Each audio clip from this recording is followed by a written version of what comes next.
Hello guys, welcome back to the channel. Welcome to another movie review. Tonight we're looking at another horror film. Tonight we're looking at Smile 2. This is the follow-up to the original Smile film, which came out a few years back, which told the story of like a smile demon, like a curse. And it follows the same premise as that one, where if you get this curse, it follows you around like you see all these weird things smiling you, and eventually it will sort of like overtake you and you kill yourself, and the person that witnesses you doing that passes the curse on to them. This follows Sky, and she is a famous singer, a little bit like Trapped, where we got that famous singer in it. Her songs are terrible. Although there's some good music in the film, her songs are awful. But anyway, she's this famous singer, and she's not long been out of sort of rehab, and because for drug problems, she was in a bad car crash. And we sort of join her sort of like supposedly like a year or so afterwards, where she seems to have recovered from it, but she lost her boyfriend in the car crash. He died, and the film starts off really weirdly, like of a it's like, I wouldn't say it's a robbery. We've got this guy in a car, and he is tracked down these drug dealers, and he's cursed by this demon thing, and he tries to pass the curse on to these drug dealers because they're selling drugs. He's trying to make it go on to them. He accidentally ends up killing them all, but there's a young lad in there who's buying these drugs, and he ends up passing it on to him. And this guy's called Lewis, and he happens to be Sky's drug dealer. Okay. Anyway, Sky is still on some sort of drugs, but she's on painkillers because she's got a bad back and injuries from the car crash. And we see her sort of like, she's being managed by her mother and this sort of like this sort of sweet gay guy that's sort of like her sort of like managers and PAs. And she's on these sort of painkillers still, and she tries to contact him and to get some of these painkillers, because she can't get them from over the counter because of her drug addiction she had before. No one will sell them to her, so she can't get them, so she has to buy them from a drug dealer. So she goes to see this Lewis guy, and he's absolutely off his head, obviously, because now he's been cursed by this smile demon. And eventually he lets her in and going to sell her the drugs and stuff on this, but he then kills himself in front of her. So the demon's then passed on to her, and she starts seeing all the visuals like we see in the first film of like people smiling at her, and sort of like she keeps getting little flashbacks to things that have happened, and all this sort of crazy stuff going on. And it sort of plays out like that, and it plays out better than the first one, I think. I mean, I do love the first one. I think the first one was fantastic, but I like this story more. It was more of it was more crazy. This film is a lot more violent.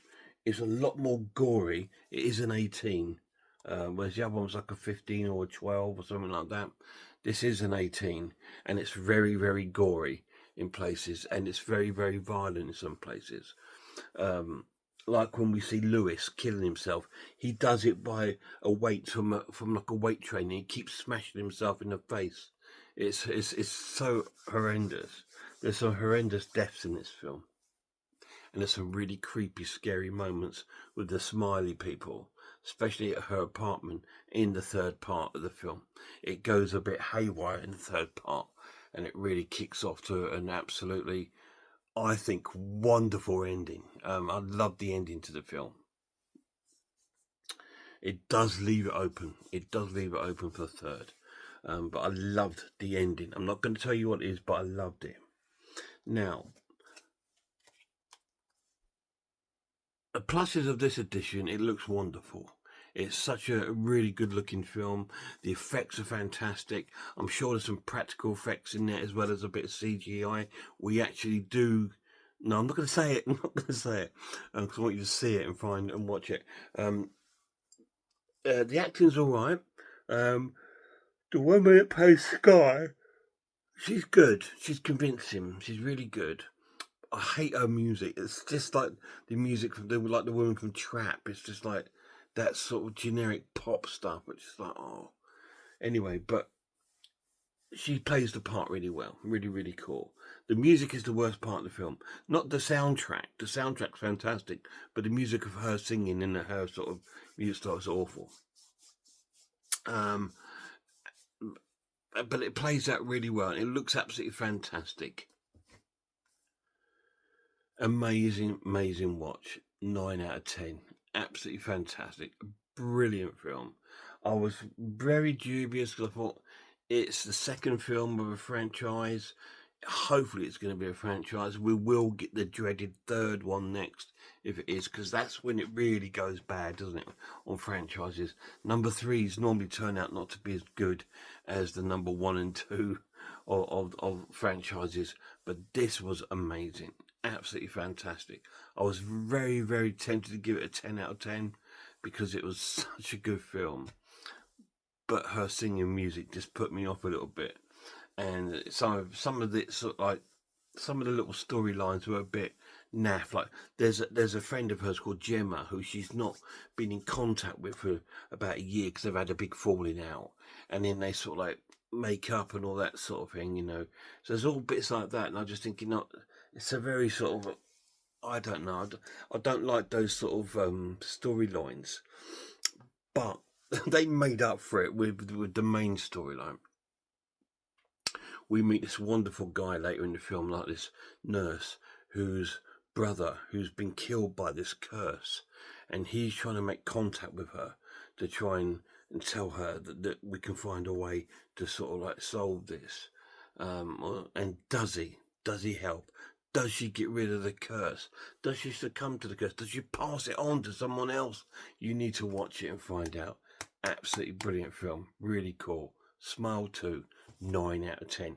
Any of you guys seen it? Let me know down below what you think of it. It's a really cool entry to the film. I was in two minds about it because I thought, oh, about a female singer. I've seen this with Trap. I thought, oh no, it's going to go down awful, isn't it? And I thought, when I started watching it, I thought, this is going to be bloody awful, isn't it? But it wasn't. It was absolutely incredible. Really cool. Loved it. Guys, till my next movie review, please check out a few horror channels. Check out Horror Hands, Horror Geek, Man v Film, Morris Design, Pizzawell. I am Ice Lord Cat watches horror movies, Grumpy Angels, Haunted House, and The Maniac. And a massive shout out to my lad. Till next time, look after yourselves, look after one another, and I really hope I see you all soon.